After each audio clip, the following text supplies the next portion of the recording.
Assalamu alaikum wa rahmatullahi wa barakatuh. Welcome to How to Raise a Happy Mother with me, Abdullah. And we are on Stream Islam.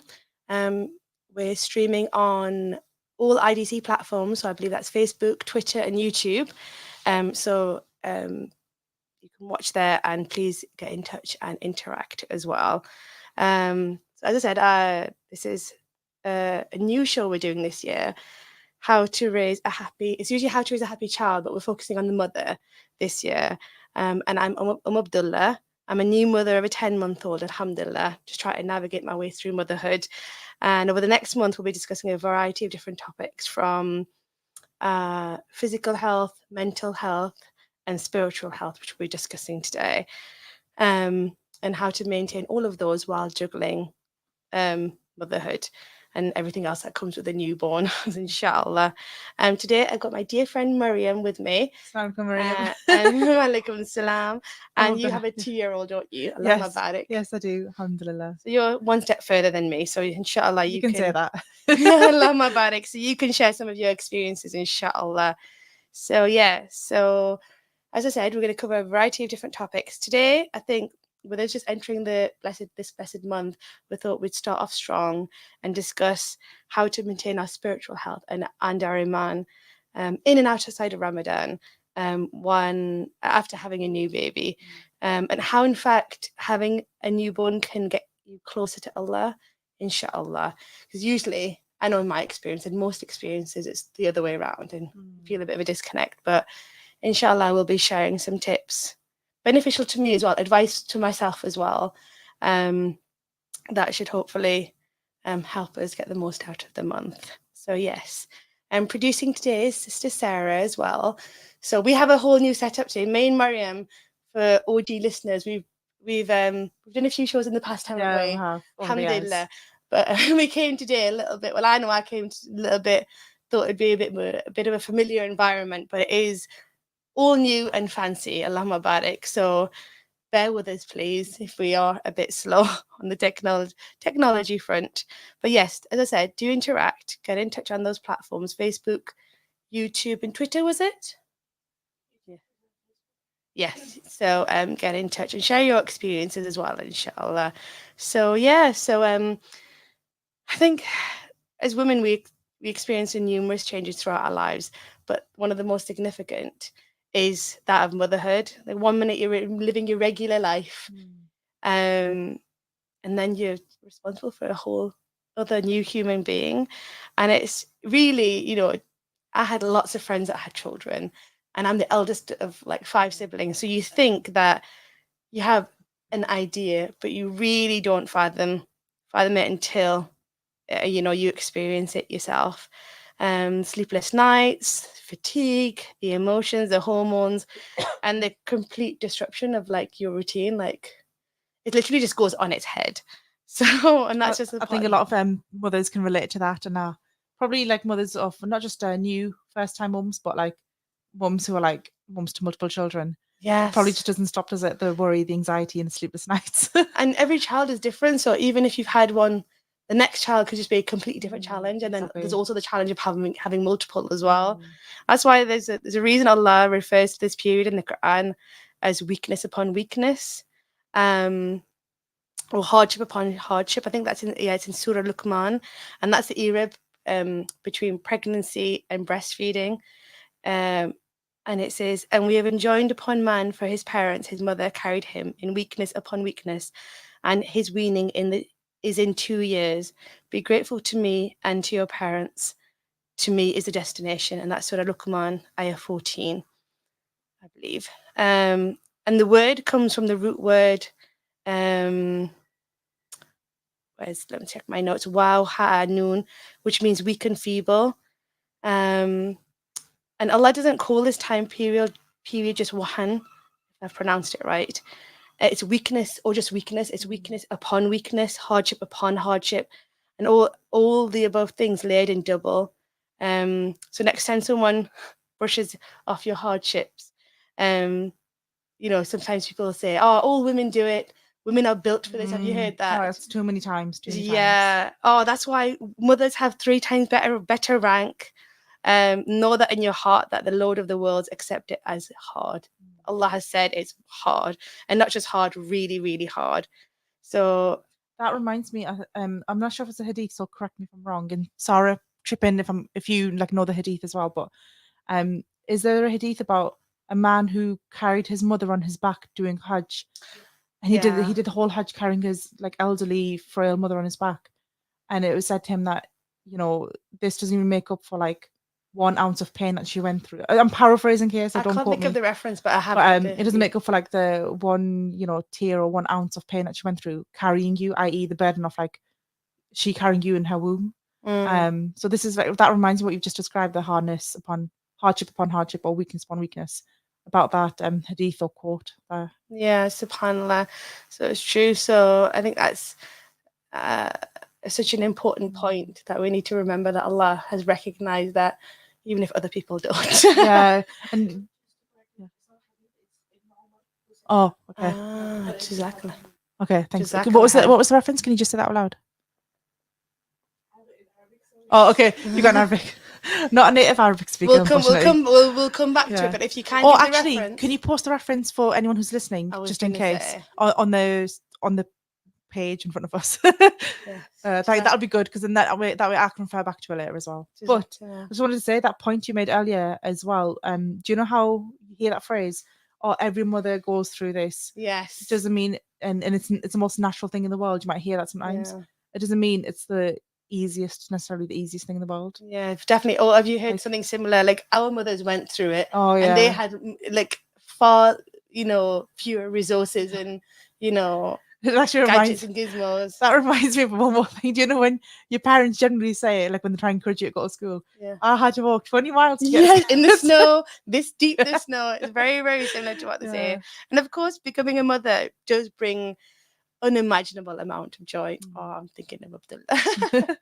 And Allahumma barik. And joy and happiness and love. That's a given. Excuse me. But in this show, we want to focus on the relationship between a mother and Allah, which most of the time for ourselves and for our dearest sisters takes a hit. And this is further weakened in cases where sisters may suffer from like postnatal depression and things like that. And that's something, inshallah, we're going to cover in future weeks as well. So that's something to listen out for. And every mother, I know I did, receives a lot of advice from well wishers, like make sure you freeze multiple meals. Have you did you hear that one? Yeah, that was Like batch cook, or you won't have time to cook, and we all try to stay on top of things, like get things organized, get your nesting sorted, get your organizing sorted, and we try to do everything possible to ensure our baby feels safe and welcome. However, one thing most mothers don't worry too much about is how to take care of themselves. I think that's I know with my mum and mums that I know, and now I'm mum myself, I've experienced it. Unfortunately, after becoming a new mother, self-care and looking after themselves, particularly in the case of Iman, um, kind of gets left behind, unfortunately. And it's not the same as it was before motherhood. So yeah. So anything else you'd like to chip in No, with well, regards to just there's so much that I could say, but like where do you start? Because I that's think a it. lot of new mums can relate to pretty much everything that you're saying there. Yeah. Particularly about the self care after giving birth, because have you had that phrase before? Like it takes a village to raise a child, but Yes. we don't live in this metaphorical sense of a village. We don't live in a communities we're encouraged in this day and age, unfortunately, to sort of like live as couples and partners. Obviously, every Yes. husband and wife needs a space. Yes. However, when it comes to like rearing children or raising them up, back in the olden days, Yes. you'd often have generations of people or family members living together. You'd have aunties and uncles in the house. You had brothers and sisters. Everyone would be chipping in. So as a mother, as a new mother, you wouldn't feel particularly alone or isolated. You might still feel that, Yeah. but you're not left alone to look after your Well, child it's on its own. really funny you should say that But now because we it's are, unfortunately. Yeah. exactly. And I had a very similar conversation when I was pregnant, with somebody, and we were talking about, well, how did our mothers do it? Like, surely, they managed, like, as I said before, with far fewer resources and things. And how did they do it without complaining and going through? I remember somebody saying, quite not very appropriate and a bit insensitive, but oh, nah, they did say it with hikmah. But so I'm just kind of just paraphrasing. But oh, like postnatal depression, our mothers didn't seem to have it. and things like that. And Did someone actually say that to you? yeah, well, they didn't say about postnatal depression. I should, but the anxieties that come Yeah, like along, the the anxieties, blues. the Yeah, blues. So not to that level, but the yeah. blues. And I did think about it. I was like, huh, our mums did do a lot, and I didn't. And I asked around a few people and shared this conversation. They said exactly what you said. It's because back in the day, with a lot of, especially from our background, Pakistani background, you'd live in joint families. Mm-hmm. So you'd have mother-in-law, sister-in-laws, other people around the house. So if you needed to go to the bathroom, or if you needed to get, like, a cup of tea or whatever, there'd be someone there to hold the baby. And I hadn't clicked until I'd asked, and I was like, oh, because I did think, huh, that's a good point, like, how did they do it? Like, Well, I don't know if that's it. Do you know the comment that you said at the beginning, like, oh, our mother, the person that said that to you, our mother didn't have, the blues. yeah. Maybe they did. They just didn't speak about Well, it. I did mention that as Isn't well. it? I did mention that Yeah. with regards to the blues, but when they were talking about general, like, smaller anxieties and just managing. Exactly. Yeah. That's a good point because, like you said, at that point in time, they still had people around. They didn't. Exactly. Like today, people are, as soon as they fly the nest as children, who then get married, they don't even just like no longer live in the same city as their parents. They're moving Exactly. abroad. They're moving away up and down the country. So fair enough, you've got your life to live and your job opportunities and you're Yeah. doing all of that. But then when it Don't comes have your to village. exactly, so there's no Yeah. village, and that's why I believe that you've got higher levels of like depression setting in after giving birth, etc. 100%. Which And is why it's more of a problem now than it was back then. and even back then on a smaller level, the amount of times he kept on in My the apologies. hospital. I can't remember how long it was, but I know from just talking to my mum, you were in hospital a lot longer. Here nowadays, you have the baby and literally, unless there's any like complication, you're like literally out In the and door. out, And back in revolving the door. day, like I said, don't quote me, but I know that you were there a lot longer. So even that, having that time and having the nurses there to look after you, to look after the baby, was, it must have been such a help. And it's an adjustment period as well, actually, because what you'll also find is that compared to back then and now, you've got a lot of mums who are struggling to breastfeed because they don't have the support. But a lot of 100%. mums want to, and I know that so many mothers that I've spoken to, I've had different conversations. The amount of mothers that wanted to, they didn't get the support. They were, I remember speaking to a couple of mothers that were told by their hospital staff wherever they gave birth, oh, what, why breastfeed? Just give them a bottle. Those types of Oh comments, and it no. can really, really bring you down as a new mum in particular, and that's not what you need. That's not what you want to hear. So No. it's vital more than ever that having that support network, not just from a family but also your society and like from a hospital level as well, Yeah. is crucial in supporting the new mother to raise the child the best way that they can. Yeah, 100%. And I think that is for this portion of the show, the introduction. I think that's probably one of the best takeaways, having a tribe, because I know Mariam, excuse me, I got a cough. You live local. I haven't moved too far away, alhamdulillah. So my family can still visit me, but they're not around the corner. Yeah, exactly. Yeah. So I can't just. I'm just imagine like my knocking the sister door, lived there. going, Like, yeah, I need to have a shower or I need to go to the bathroom. And I keep mentioning that, but those are the biggest problems. So exactly. I've got nowhere to put the baby. So yeah, so it's definitely difficult. But we will get to that as well, because another little kind of spoiler for future shows is we are going to discuss relationships, just it's how to maintain relationships, but also finding your tribe.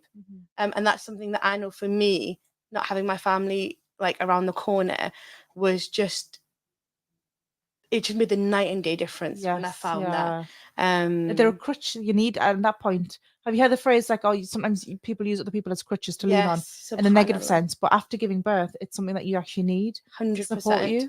100%. So, and then you realize it's one of those times where you don't realize you haven't lost your family, in that sense, but you don't realize what you've lost until you no longer have them there. Does that make sense? Yeah, 100%.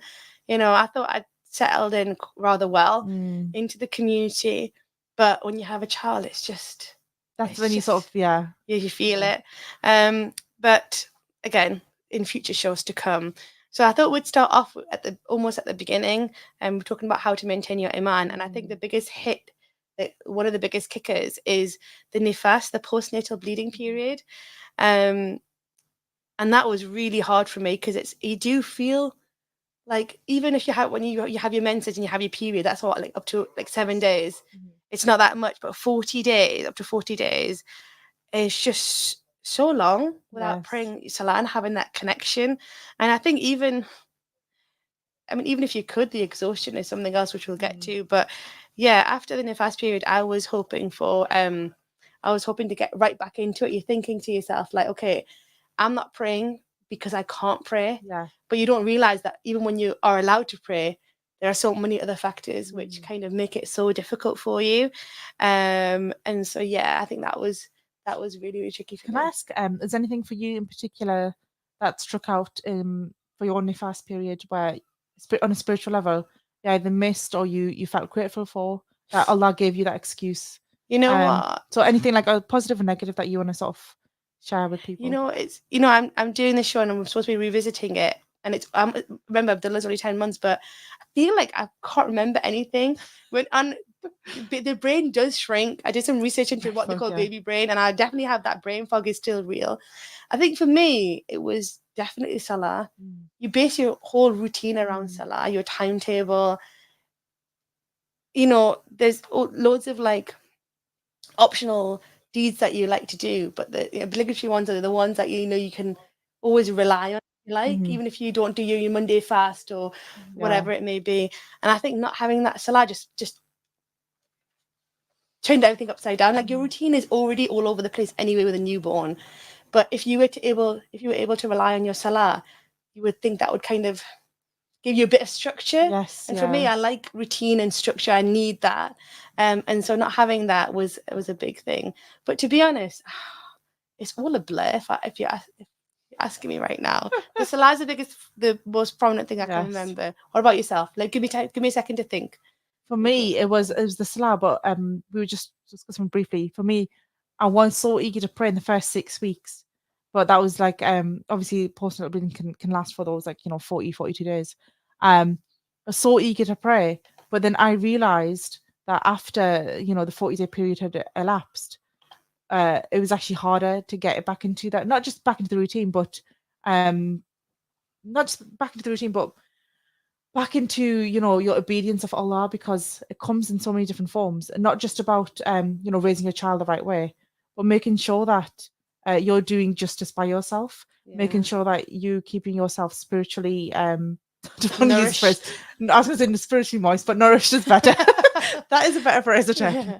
Um, and that's when I found the real testing period began.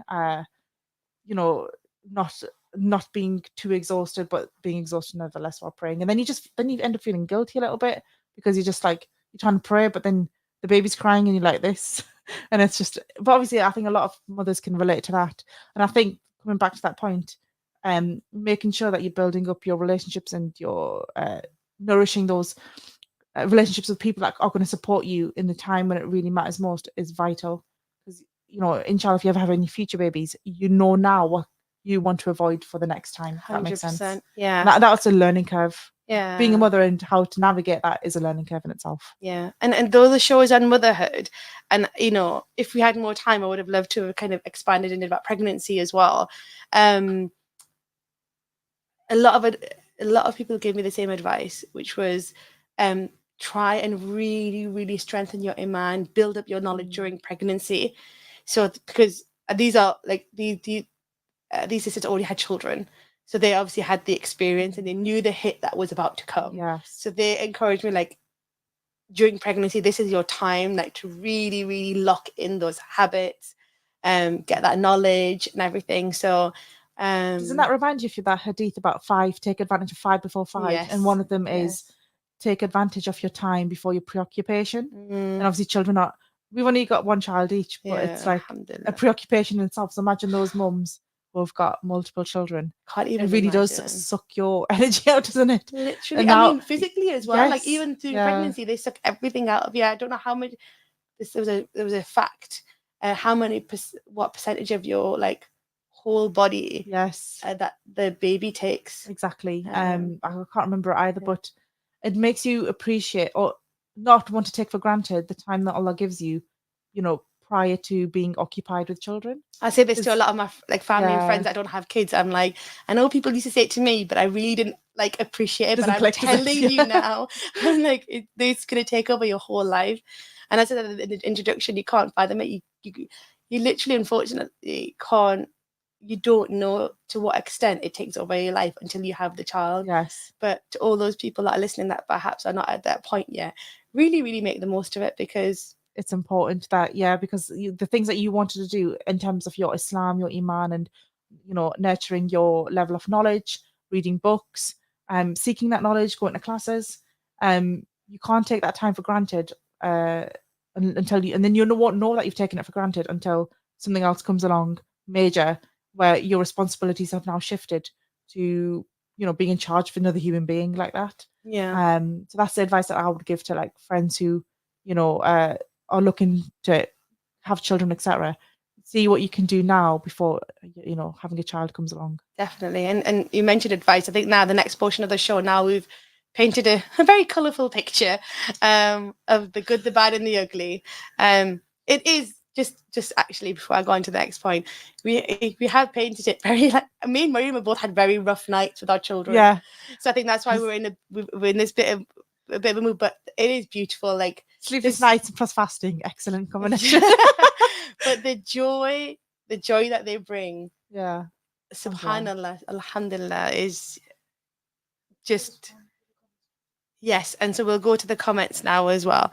So this is what I mentioned earlier about having a different setup. So Sister Sarah is going to explain to us where the comments are. So just, is it just this one, or do we have more? You're going to put them on bit by bit. Oh, okay. So we've got Jenna Dean, Jazakallah khair, sister, for messaging in. The title doesn't make sense, Raising a Mother. It's meant to be like a play on words, because it used to be like all the books. It's based on a book actually by the same name. That's where I took it from. And a lot of the parenting books are how to raise a happier child. Yes. And the focus is always on the child. But in this show, we wanted to do play on words, but we wanted to focus more on the mother. So even the books that you read, the shows that you listen to, it's always on, which is good, and also beneficial to like learn about how to raise a happier child. But I feel like there's not enough out there, which is why I chose a topic about how to look after yourself as a mother, And I particularly Islamically. So just want to say I'm so glad you have chosen the topic, because there is so much out there about raising children. And I like it. I like the fact that you've called it How to Raise a Mother, because alhamdulillah. this appeals particularly to new mums. I would say Yeah. this show. Um, like we said, that we're navigating a massive learning curve. And when you think about it, the way children are when they're quite young, it is often a reflection of how the parents are, in particular the mother, because children, no matter what circumstances the mother and father are in, the child is usually really attached to the mother up until about the age of 7. Mhm. And after that, then they'll start wanting to form more of a strong attachment with their dads. I'm Mhm. not saying that's not going to happen before, but this is generally the way that life sort of plays out for the child. Is that whether it's a boy or a girl that you've got, it's always the mother that they're really attached to up until the age of 7. So if the mother is in a certain, feeling a certain way, and she's happy, and she's like, self care, and she's doing all of that, and she's looking after herself mentally, spiritually, physically, etc., then usually that's going to reflect on how the child is being raised from 0 to 7 years old. That's a So it fantastic is point. actually tantamount and paramount that we have a show that discusses how to raise a mother into being the best mother she can be. Alhamdulillah. Kudos No, to you. Kudos jazakallah. to you. Oh, jazakallah khair, jazakallah khair. And that's a fantastic point you made, because that doesn't just start from when they're born, but from pregnancy, they say. And I've seen it myself. Um, However anxious the mother is, and how she takes care of herself Yes, in pregnancy, is a reflection it is. of how the child is. And I've seen quite anxious mothers that are quite anxious in nature, Yes. and their children unfortunately Inherit that. inherit that. Whereas I'm not saying that pregnancy is easier, and some is Yeah. easier than others, of course, but the ones that generally have quite a calmer temperament, you see it reflected in the It children does. as It's true. well. It's because like the amount of cortisol, so the stress hormone a woman Yes. has in her body, that can have an effect on what essentially the child is going to inherit in terms of what's programmed into their DNA. Yes. So this is why, like, trying to stress this to your it's funny I'm using that term stress, but trying to stress this to your closest family members, Yes. do not make me angry, right? Yes. When you're pregnant, it's actually really, really important, because it's going to affect the ongoing pregnancy of your child up until they're born. Massively so, along with other effects too, Yes. the labor as well. So, But yes. are there any other comments, by the way? So I was just going to Yes. say, we're going to go on to our next comment. Quantum resistant. I don't. Is that just me with my baby brain and Ramadan brain, or do you understand that? I don't know what this person means. Oh, So Gianluca Zazari, if you can kindly Elaborate. elaborate on that, that would be really We'll good. get back to you, Yes. inshallah. A cup of tea from the bathroom. From the bathroom. Okay. You know, oh, they think that's what we said. No, a cup of tea or going to the bathroom. Yes. That's what we meant. So a lot of corrections here. Anybody who's actually commented and with their experiences. Oh, Spida's me. I wonder who that is. I remember when we were born, the babies used to stay in the nursery and the nurses used to look after the mother and baby for a whole week. Wow. There you go. You weren't just in Jazakallah khair for that comment. That's very, very good comment. So not only were you in hospital and looked after, your baby was taken away and looked after. So you were completely by yourself. I've seen places actually, I think it's in Korea, correct me if I'm wrong if anybody's listening, where they have like special hotels for mum. Is it? I think it's Japan or Korea. Japan? I Yeah. remember seeing this. I remember reading about I this. was Yeah. absolutely astounded. Like literally, they go, they have all their meals cooked for them. Jazakallah khair. That's probably a good idea. They have all their meals cooked for them. The baby's like literally taken away the whole time, or is only brought back for feeding if they're breastfeeding. And it's not just like the fact that you're being looked after and the baby's being looked after. It's very fancy. Like a really, really nice hotel setup. And I was like thinking to myself, gap in the market here. Like, can you imagine? So yeah. So thank you for that comment, Jazakallah khair. That was Shabi Dazimir, Mariam. Any other comments? You and the Muslim mum should collaborate. Oh, who's the Muslim mum? No, Let us know who the Muslim mum is. And, we love connecting with people, so that would be good, inshallah. We need to have a show on how to raise a happier dad. We definitely do, but I can't do that because I'm a mum. So if you know any happy dads out there that are happy to do the show, then go for it, inshallah. It's a good idea. Right, my children are grown and should not be raising me. Right, my children are grown and should not be raised. My apologies. Okay, I think I'm not quite sure. So Gina Dean, I think let's just clarify one more time. The name of the show is about how other people, not the children of the mother, how other people that should be supporting the mother can raise a happier mum. How can they nurture the mum's happiness And so how that, to so be that a she can happier. raise her children the right way? It's not about how her own children can make her happier. Okay. I I hope that clarifies understand. it because I think that's It's basically how to be a happier mum. That is the play on words clearly didn't work. But okay. Inshallah, Mariam's explained, and I hope you understand. Inshallah. Any other comments? That's it. So yes, you can comment on Facebook, Twitter, and YouTube. We should be streaming live on all IDC platforms. So yeah, how to raise a happier mum. Sarah spelt it the American way. MOM. It's MUM. Should be the Zamir just posted Abu Inaya. Oh, Abu Inaya can do a show on how to raise a happier dad. yes. Inshallah, that's a good Yes, idea. that is a fantastic idea. I don't think he'll be listening, but we'll definitely pass that message on, perhaps for next year. Abu Inaya is the uncle of Abdullah. So yes. So Gina Dean has put, "You're making me think of getting a Halima to breastfeed. #happier." Someone else to breastfeed their child. Oh, okay. Okay, Jazakallah khair for that comment. That would be a lot easier. Yes. Just to be able to have like somebody else to feed your child. We had different experiences because Yes. you went, if you don't mind me sharing, you Yeah, went of through the course. breastfeeding journey, and I tried and tried. I had we got a lactation specialist. We got all the equipment from the hospital. We got all the different equipment from the house. And unfortunately for some women, it doesn't come. And I did feel incredibly guilty. There's a lot of stress at the time because there's a pressure that not just from other people, but that you put on yourself as well.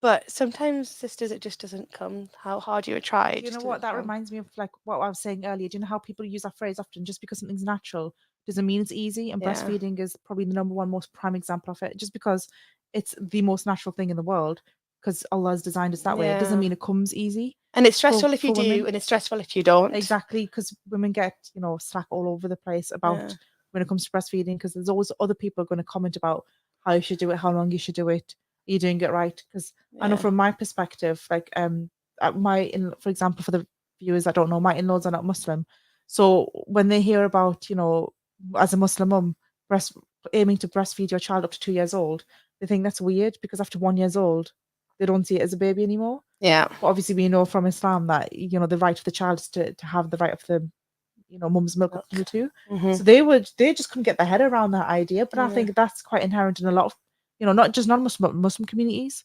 For So that was sure. quite hard for me to digest. Is that I had a plan, but then I had other people criticizing that, Yeah. and it does bring you down on your breastfeeding journey. Yeah.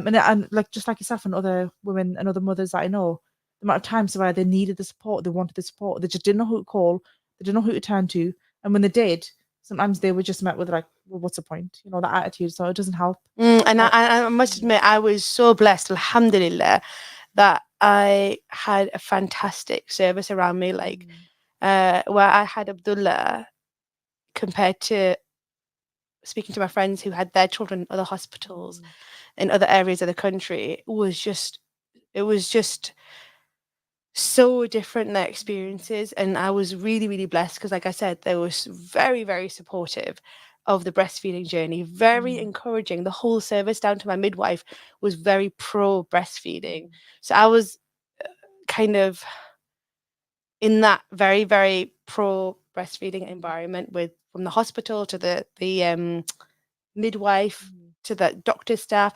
So I did get full Yeah, support. and it just And goes even to, then it was still exactly, and difficult. it just goes to show that even when you get the support, it doesn't always work out the way you want because it's like qadr of Allah, That's it. isn't it? And Like where whatever reason, well, for whatever reasons, things don't always work out the way you want them to. that's it. And So even though I had that support, even mentally, it was still it so, is, so it stressful. is.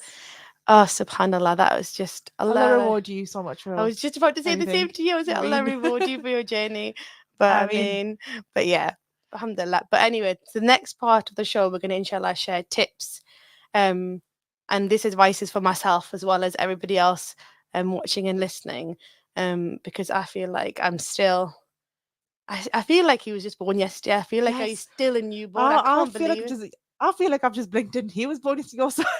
When you Yeah. said he was 10 months old, I was like, wow, I know it's a bit subhanallah, silly when you say 10 months old, it hits hard. But when you say he's 2 months away from a year, one inshallah, scary. yeah, it is. Allah give all our children goodness. I mean, But yeah, so we're going to go and inshallah share some advice. yes, So I've got a few here. And the first one is being the early bird. And Messenger of Allah sallallahu alaihi wasallam said, "Oh Allah, bless my nation in their early mornings, i.e., what they do in the early morning." So waking up.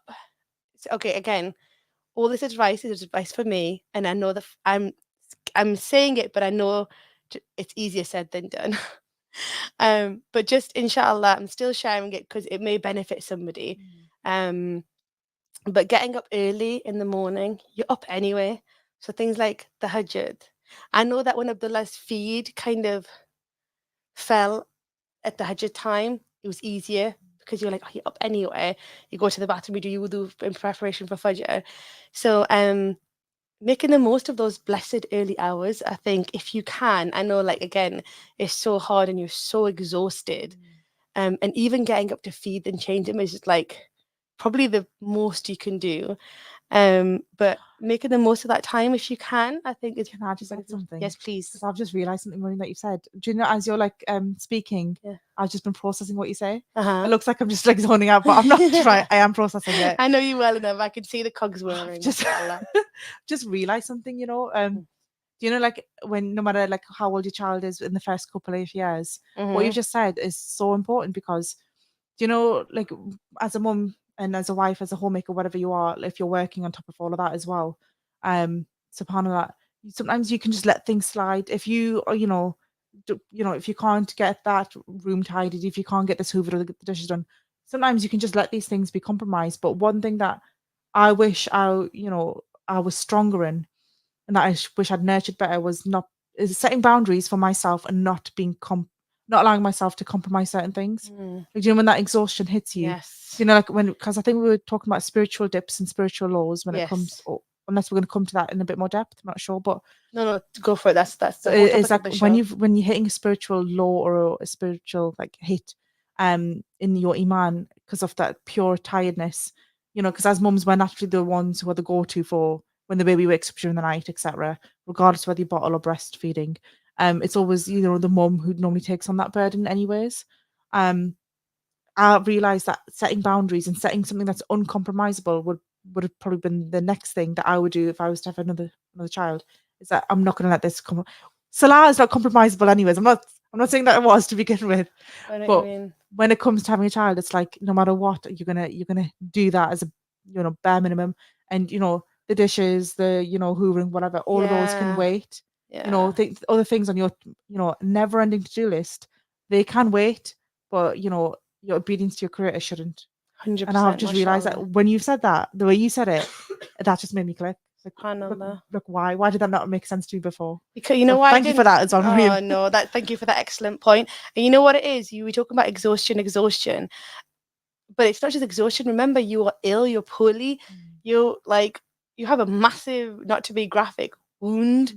And that's just generally speaking. There's all sorts of other things that happen in labor and delivery that essentially like injure you. I don't know if that's like the No, medical it is. term, It but is. it, It's it right. does Yeah. injure you. So you're not just exhausted, you are wounded. Then your hormones and your chemistry is just completely altered, your hormones and everything. So people do think, and I know we've talked throughout the show about exhaustion, but it's much more than that. And it's much more, how do I articulate? And people don't understand that essentially. They just think, oh, like if maybe your partner or other people in the family that haven't had children, or maybe you've forgotten. A lot of the older generation, they seem to, if you forget, is a hikmah in it, I guess. Yes. Allah Yeah. makes you forget, but and they just think, oh, you're tired, have a rest, have a nap. But it's not just that. I remember It's not. It's not enough. it's Yeah. just yeah, it's so much more than that. And yeah, no, that's definitely true. I was going to say something I can't remember, but exactly here for that point. um you were saying about, oh, that's what I remember what I was going to say, sorry, about tidying. Somebody so I was out with Abdullah, and he'd got food on himself, or maybe I got food on him, that's probably more likely. And somebody said to me, and I've heard this a lot of times, or I think I heard it from somebody and I said it to them. I was like, oh, a messy child is a happy child. And the other sister said to me, yes, and a messy house is a happy house. And I was like, mashallah, Yeah, I've heard sister. that one. I've heard that I've one. not heard that one. And I was like, that made me feel so much better. Yeah. Because everybody I speak to, they say the same. Like, a messy house is a happy house, and it's Yeah. impossible. Exactly. I have not yet been into a house of a new mother where it's like immaculate or tidy. Yeah. So I'm not saying that mine is like truly awful, but I don't know how people do it. So when I hear about other people saying that, and you said about tidying up on the dishes, Yeah. it makes me feel so much better about myself. Yeah. It's because it's like at the end of the day, they're always going to be there, but your time to worship Allah is not always going to be there. Our situation's a bit different as well. So I live in a joint family, and you live on your own. But on the show, we'll be talking about, in the episode that we're talking about relationships, we'll be talking about that, inshallah, relationships with your spouse, with your in-laws, with your friends, setting boundaries. So that's something that we'll, inshallah, touch upon again. So yeah, we'll keep that point for there. But yeah, being an early bird, so making the most of the mornings. I know, again, for me, I'm giving this advice, but I was just completely just gone. Like I literally like I was so I was actually doing things with my eyes closed. Like when I was walking to get the mug, I know I physically couldn't see what I was doing. I was so tired. And I'm a girl that likes to get like, I'm a grandma. Miriam knows I like to go to bed, depending on Isha, 9, 10 o'clock, or as soon as Isha is done, and sleep a good like 8, 10 hours. So for me, everything else was hard, but the sleep. I know everybody says that, but it was just, it was such a dramatic change. So, I mean, if you can make the most, and there were a few times where I did, catch a tahajjud, or was awake and conscious and had some sort of like mental capacity to do some like dhikr or adkar. Um, but I think for those that find that they do have the capacity, or I know some parents, their children sleep through the night, like Yes, yeah. very early on. I don't know what was your experiences in the morning like for this tip, being an early bird and making the most of that part of the night. How does that apply to your experiences? Like I said, for me, I tried, but I Yeah. was I was gone. Do you know what? I'm the opposite of you in terms of like, well, obviously, as you know, in terms of like Yeah. timekeeping and things, right? So for those of you that don't know, I'm Abdullah. You know, she's really like, you know, if you're not on time, that's it. That's it. You're out of the picture, right? Whereas me, I'm just like, I'll be there at some point, okay? Mashallah. So, you know, taking the fact that you could have a sleep in before having children, you just take it for granted. Like you can just have a snooze and you got less responsibility in that sense. But after that, making that adjustment, it's the what's it called, the physical or the mental adjustment of being sleep deprived and still having to Yes. work through the sleeping, the crying, the nappy changes, and obviously all of them and other issues in life. Um, but what I would say that has helped me is, do you know when you feel like your, I don't know if temper is the right word, but like when your fuse is feeling really short, Mhm. is I give myself perspective from other people's other parents. So Mhm. do you know other parents when you see them who are like elderly, a bit more older, and all their Yes. children have flew the nest, they've got kids and they've all moved out and they're on their own. Like my own mum, for example, like Yeah. when I'm one of 5 children and you know we don't live at home anymore. We're all with our own lives. It makes me think that even though yes, I've only got one child and I'm sleep deprived and I'm tired, etc.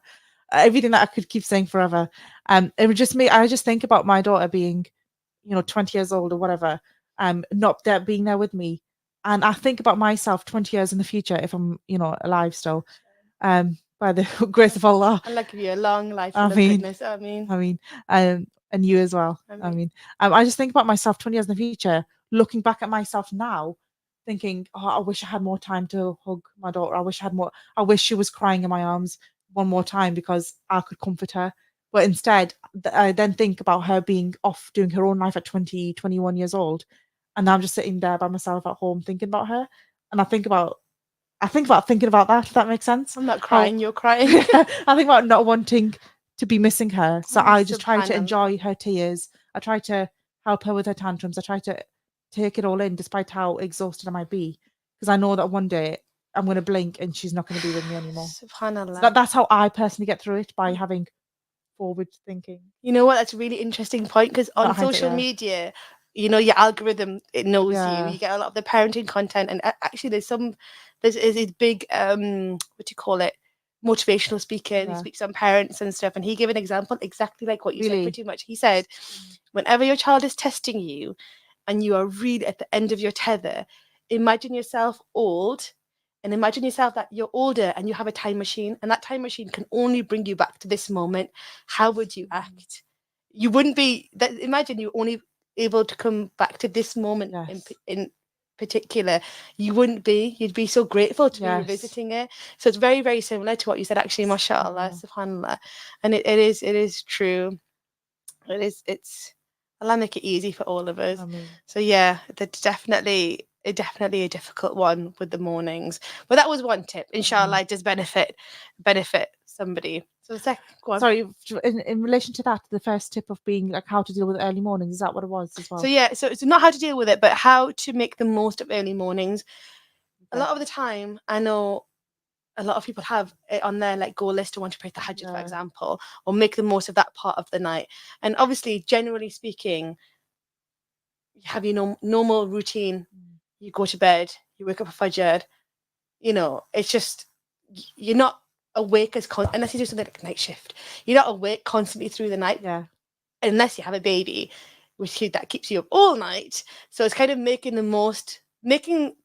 good of a bad So situation what I would say essentially. then, this would be really pertinent for expecting mums right now, or people who are wanting to like have Uh-huh. their first child, is try to get yourself used to not necessarily like sleep deprive yourself, but try to make yourself busy and more conducive with throughout your night hours, if that makes sense. So try to get used to having shorter nights and getting your body used to it. So Oh, so I you're think preparing yourself for when it does happen. You don't feel as exhausted. You're still going to be exhausted, but you're not going to feel it as much. That's something that I wish I did. That's something that inshallah, if I ever have any future children, I will do. Is that I'm not going to get my body too used to sleeping because I know that I can, Allah will allow me to feel rested when I need to. Because there are some people like who can just sleep and sleep and they'll not feel rested. And there's some people who can feel they'll have so much baraka in their sleep. Baraka, I was They'll to have say. 4 or 5 hours sleep, and that's enough to keep them running until whenever. Because there's so much baraka in their sleep, and Mm. that's what we need. I don't So, know, I got different oh, advice. go on then. I I'd got like to that. hear it. So logically speaking, I would agree with that. I would Okay. think that makes complete sense, training your body for what's to come. Yes. But the advice I got was when you're pregnant, Just rest. you just rest and sleep as much as you can because you're not going to get any sleep afterwards. So not just rest because you're pregnant and Yeah. obviously you're growing a baby, but also because you're not going to get any later. Yeah. So I oh, suppose you'll have it's gonna inshallah. yeah, it's gonna you're gonna make up for it in the later years, I suppose, the lack of sleep that you probably get Mm. has. Somebody But said to me, this is probably a yeah. little bit like, obviously it was like tongue in cheek, it was said in Mm. jest, but I met a sister that I know through Jumma. I say her at Jumma, Allahumma barik, she's a lovely sister. And she saw me when I was pregnant, and then I didn't see her for months and months. And then I saw her out on the street on the way to the supermarket or something. And she's like, oh, you had the baby, and how is it? And the first thing that we say is, oh, the lack of Yeah. sleep. And she's like, yeah, yeah. And she's got a few kids, and I'm pretty sure they're quite grown up. And she said, "Oh yeah, the next time you get sleep after you've had a baby is when you're dead." Yes, so that stuck with me. That I'm gonna have to tell her that to stick with me. And I just thought she said it like quite like cheekily and jokingly, but Oh my I think she's gosh. right because you. I mean, we don't know, but just talking to our mothers, you never really stop worrying about your child. Yes. But So do you know what? This reminds us to follow the sunnah of what the Prophet ﷺ said about when it comes to, for example, praying Isha, is that try to make Isha the last thing you do. I'm yeah. paraphrasing here, but try to make Isha the last thing you do. Hmm. And then when you pray Fajr, try no matter what time Fajr is, try to stay awake, and because that's where the most barakah is in your time of the day, Yes. Yeah. is after Fajr during that period. And obviously, if you need to have like a siesta later, have a nap later on, That's like it. at noon. But the most barakah in your time is in the morning. So Yeah. regardless whether you have a child or not, that's pertinent advice around the clock. Yeah, for sure. And it's really good actually. Is that as a mother of 1, 2, 3, 4, 5 children, how many children you got, to set a good example as well for your children, Mm. regardless of whether they go to school or they're homeschooled, whatever routine they've got, is to set that good example and Mm. nurture, foster that Islamic environment and setting the example for them. So you're role modeling to them what Islam is through your Mm. actions, Mm. and they'll realize this. They'll not realize it if you tell them sometimes, even if you tell someone something directly, Yes. I'm doing this because Islam says so. Yeah. They'll realize actually when they're older, my mother was trying to teach me what Islam was by actually modeling it, Yeah. and that is Do probably the best thing. 100%. And So, they'll pick it up more. I hate that attitude. Do as I say, not as I oh do. god, I hate that. And you know what? You laugh, but it's quite common yeah, with the parents. And for me, I really, yeah, it's excellent. yeah, it Yeah, does. But yeah, so Zaka, that's an excellent point. I'm gonna just go speed up to the because second. we've got 5 minutes Oh, is that left. it? So I had a few other bits tips, but I'm gonna speed through them. This one I think is particularly like important, especially because we were just talking about the cleaning of the house and everything. And but remembering that everything that we do is if we do it with the right intention to please Allah, Mm, it's an ibadah, there's a reward in it. So doing the dishes you were saying before, or doing the hoovering or the dusting, or looking after your child, if you do it for the sake of Allah, to please Allah, it becomes an ibadah. mhm, Um, and so having that intention, you've already just changed the game, because everything that you're doing that is just seems mundane and unnecessary in the context of your iman actually becomes a worship, mm, becomes a means for you to get reward.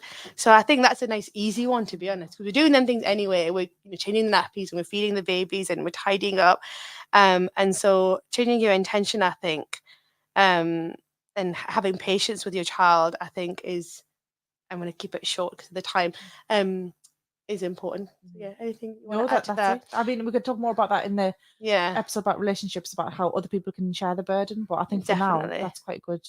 And also, I'm gonna fly through these now, inshallah, because we've I knew this would happen. We've run out of time. Dua. You want to say? I'll let you take the lead on this. So just making dua, Mm. basically, and making dua to make for Allah to make things easy for you. Another dua I make now, and I ask shamelessly everybody that's listening to make this dua to help my Abdullah sleep better through the night because he's not a good Ameen. sleeper. I mean, and all other Yeah. mums that are struggling out there with the same problem, Allah make it easy for you as well. So yeah, so I'm going to wrap up now. We had so much more to say, and inshallah, in future shows will be a little bit more streamlined. um, So should we we'll do summary for next at the beginning of next week's episode, but should we cover some comments for now? we will. I just want to also thank our sponsor, and that's One Nation Childcare. Um, so we'd like to thank them for sponsoring the show. Yeah. And then we'll go to our comments. Any other comments before we wrap up? Sarah? Oh, they're here. Is there any other words that could be said when in difficult situations? Yes, there are. Inshallah, we'll post them on the social media. Can we keep post an them eye on as them. like as a special post for this show? So Okay, we've got yes. daily reminders, and then if we've got anything on the show, what I will do is we'll add them in the comments. Ramadan Mubarak, and to you, Allah accept it from us. I Any mean, other ones? I mean, and I'm glad to be through those days. There will always be a challenge in motherhood where fathers are busy paying their mortgage. okay. So, Interesting. yeah, Allah reward the fathers as well, because although they may not be as present in the day-to-day care of the child, they do get a lot of stick, and they are out Yeah. working, paying for the milk for those that are like not breastfeeding, and all that kind of thing. So Allah reward the fathers as well that are So can I supporting the just say, mums. for the last 2 minutes, can we have a little sneak peek of what's to come for next week's Yes. episode? So like what are So we going to cover next week? we well, I was hoping to get, so I've had Mariam as my guest today. We've got a list of other guests to come, but they're to be confirmed. So depending on that schedule, we'll know when the shows are, but I can share what the shows are. So as I mentioned in the introduction, we've done how to maintain your spiritual health and your Iman. We're going to one episode, perhaps next week, will be how to maintain your physical health after having a newborn. And hopefully we've got a few doctors lined up, sisters that are in the medical field that can hopefully guest along with us and help with that. We're going to have somebody from potentially from Mind, a therapist from Mind, talking about postpartum depression and just the baby blues and the anxieties around having a newborn. And then there's 4 shows altogether, isn't there? There's 4 Mondays in this month. The last show will be about relationships. So as I said before, how to maintain your relationship with your spouse, with your families, with your in-laws, uh, and how to build that tribe essentially, and in the community as well. So those are the shows to come, inshallah. So I think looking it's forward to 5 them. Mondays. Is the 5 are the 5 Mondays? So we can have it like Because a we could either do a roundup show, or I did have another show and I can't remember from the top of my head what it was. we'll have a bonus show. Well, I did have an idea. It's actually worked out well. Oh, I think it was going to be self-care. Just well, we talk about self-care in the spiritual sense today, and then the physical and the mental, but just other things around self-care, perhaps. Maybe do that, or we'll just do a roundup show. But I think we'll do a roundup show. Maybe we'll discuss that. I thought it was 4 Mondays. That's good to know. That's You why sit corrected. Jazakallah khair. Okay, so thanks again to our sponsor, One Nation. And as you're listening to Stream Islam on all IDC platforms, Facebook, Twitter, and YouTube, watch out for our schedule. We've got some other fantastic shows. Me and Mariam will be back next week, inshallah. And yeah, any final words? Other than Jazakallah khair for Sarah for producing and for Mariam for No, that's being it. my guest You said it today. all.